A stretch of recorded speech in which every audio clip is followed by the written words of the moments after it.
friends. Welcome to the Cinemondo podcast with your friends Kathy, Mark, and me. We need to just take over. Who's in there? I don't know what you're talking about. Those two, me. If you've seen, watch some of our past episodes, there's an Indonesian filmmaker that we've talked about before, and he's pretty impressive. He did this movie Impetigore. He also did a movie called Satan's Slaves, and then a sequel, Satan's Slaves 2. And he's got a new film. His name is Joko Anwar, and the film is called Siksa Kubur, which translates in English to grave torture. And it's based on a two short. Scary words together. Grave torture, yeah. And it's based on a short he made back in 2012. Okay. So this is expanded feature version of it, and that's all I know about it. But I know that he's both of his films that I've seen, which is Satan's Slaves and Impetigore, really sort of things that stick in my head. It's like I want to see more of his film. Those are fun movies. Really very cool looking because they don't take place in us Western. We live out here in Los Angeles, so everything we know is American almost. We watch movies from other countries, but there's a special thing about Indonesia. You don't see a whole lot of movies from there. So when there's a movie from Indonesia, it's like the setting is so unusual and unique and new to us, and it's just so fun to watch a movie from a completely different place than you've ever seen a film before. It is. And they have like the things that scare them. And so that are different. So it's a whole different rhythm. I feel like I have more surprises when I see a lot of this kind of horror because I haven't seen this kind of a scare before. I haven't seen this kind of technique before. So I'm very interested in these kind of things, seeing how they treat horror. It's fascinating. Yeah. So you're getting a guy that knows what he's doing. Yes. Very cool. There's no get over your fear of subtitles and all that kind of stuff. No, just watch it. Just watch it. So good. You won't even know you're reading them after a while. Right. Okay, let's check it out. Siksa Kubur. All right. Siksa Kubur. Ready? Yeah.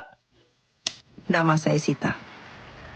Saya menghabiskan waktu saya sejak remaja untuk mencari orang paling berdosa.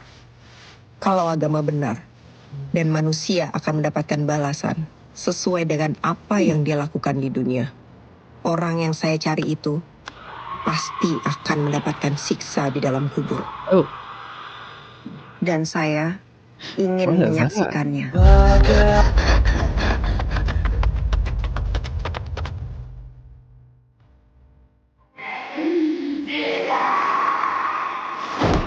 Oh. Nanti orang itu akan kita kubur di sebelahnya. Untuk mastiin kalau benar dia dapat siksa. Berarti orang yang akan kita kubur juga akan dapat siksa.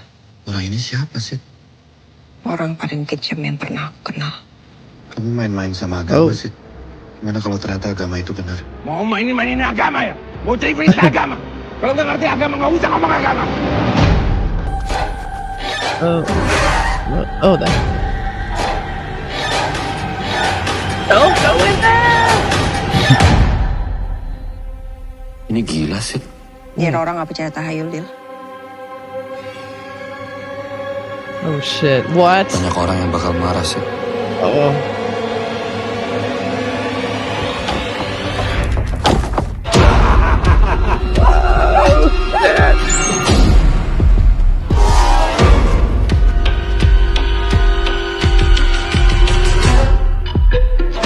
Akhirat, siksa neraka, kita tidak tahu kapan. Tapi alam kubur bisa saja terjadi pada dirimu besok atau hari ini. Oh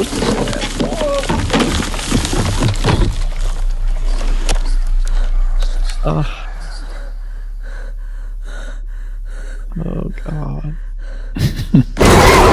Siksa Kubur hanya di bioskop Lebaran 2024. Wow. Oh, I hate buried alive stuff. So, oh my God, this is so scary. When he was doing that, I'm like, don't do this. Please don't do this.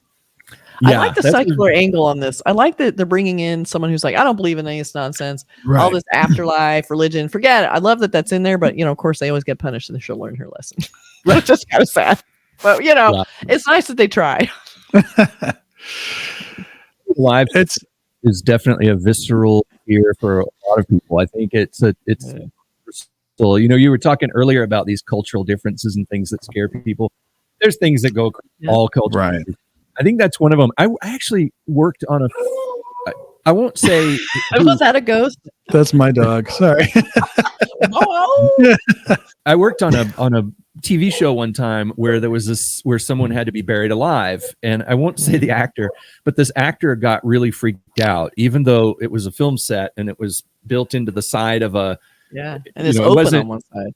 It was open on one side, but they did close part of it, and the actor was in fact sort of trapped in there in wardrobe and all this other kind of stuff. And it was a momentary freak out and a kind of a sweaty, like it was a moment. There's a lot of moments like that on a set where people kind of like, this is too much. This is too much. You go to an MRI. Have you ever gone to an MRI? Oh, no way. I've done that a couple of times, and you are surrounded, 1 inch it's above making you. all that noise. Yeah. You put the headphones on, doesn't matter. The noise canceling headphones does nothing.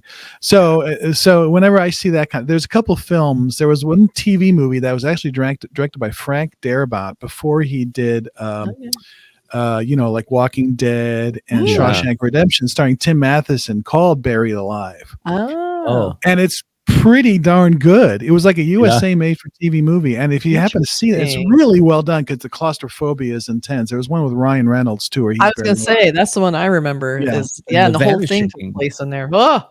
In The Vanishing, of course. The movie The Vanishing. Yeah. There's some really scary old TV shows about that would address that idea. Like some old night, there was a Night Gallery episode.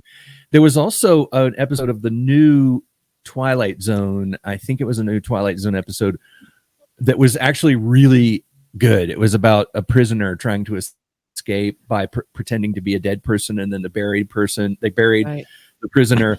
And the plan was that so-and-so was going to come dig this prisoner up. And it turns out, she lights a lighter and realizes the person who is going to save her is dead next to her in the coffin. Okay. And there's also Black Mirror, I think. Was it Black? No, it was the Cabinets of Curiosities, that new series where they were buried, and then they found a tunnel that actually goes under the grave and into this whole giant rats and everything. That was really fun too. It is a universal idea, and it looks like a kind of a slow burn, and sort of can't get into that that whole setting. So that's I seek out his films. I think they're solid. They're interesting. So I'm looking forward to checking this one out. And even that beautiful cinematography, they had some great scenes in that. Just looks so beautiful, just the way the camera's moving up and then following the guy through the window. And it's really nicely done. We have some posters. I like to see all the people in the background that almost look like tombstones themselves. That's super cool. Yeah. And you see the little guy in the grave. I like how the type is inside the grave. And then we have we're always trying to do this idea of making a skull out of things. This is kind of a cool technique where everyone's wrapped, but then they have the snake coming out, which is really creepy and disturbing. Ooh, so scary. Even the posters are scary. A film that's not only just takes place in a different place, but it also takes place in a different culture. I get the impression that there's religious things in here that maybe us Western people won't relate to as closely as people in Indonesia, but I think it's universal too. I mean, the idea of somebody saying heretic, blasphemer, and all this kind of thing, and the idea of the supernatural being real. I don't believe in the supernatural, but I love movies about the supernatural because I love fantasy. I wish it were true. What is that? Some of it. I don't want demons to be real, but but some of it would be from ghosts and stuff. Yeah, maybe it'll make life more interesting. But also be interesting.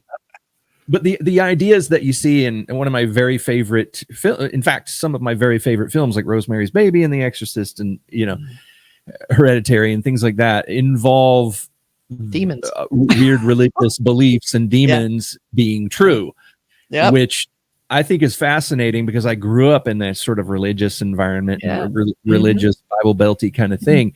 And I feel like I never, sort of like how I was with Santa Claus, I feel like I never really bought it. You know what I mean? Yeah, exactly.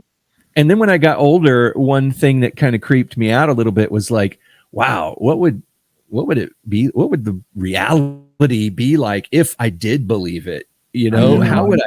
Interesting. Because I would have a completely different view of everything. I would go to nature, like places in nature. I'd go to the Grand Canyon and I would say, this was formed 5,000 years ago. And all the geology is wrong.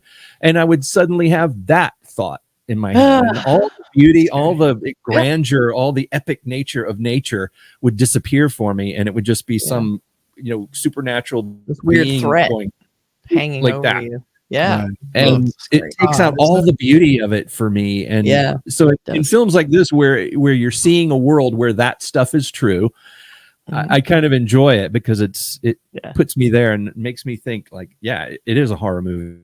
It is a horror movie. That's why there are only horror movies that do that, That's know.